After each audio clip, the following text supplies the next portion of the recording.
একটা বিষয়ের উপর অনেকগুলো আলোচনা আসতে পারে।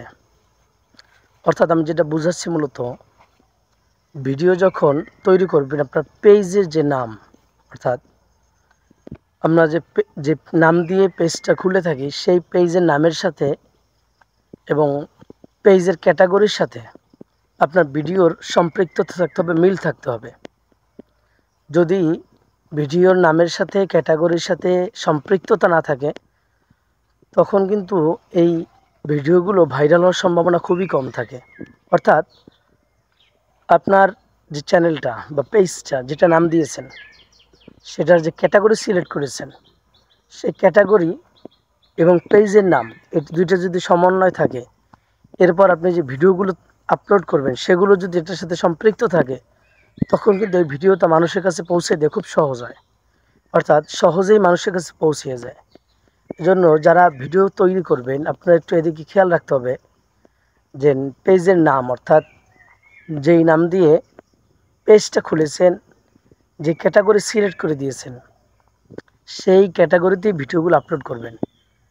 অর্থাৎ ভিডিও তৈরি করবেন, আপনি যখন সারাদিনে 4টা-5টা ভিডিও আপলোড করবেন, দেখেন একটা ফেসবুকের বিষয়, আপনি টেক বিষয়ে কয়টা ভিডিও আপলোড করতে বা কয়টা তথ্য পাবেন এই বিষয়ে।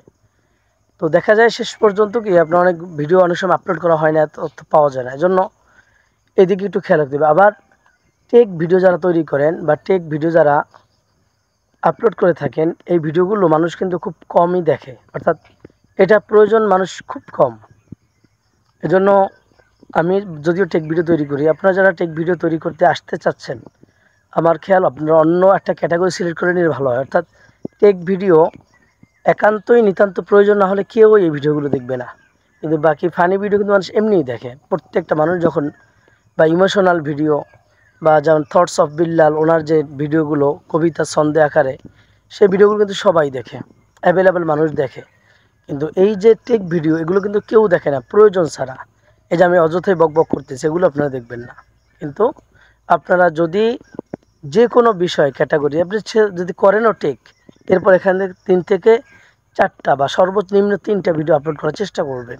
এবং এখানে একটু ওই ক্যাটাগরির সাথে মিল রেখে, আপনার যদি ফানি ক্যাটাগরি, তখন আপনি ফানি ভিডিও তৈরি করবেন।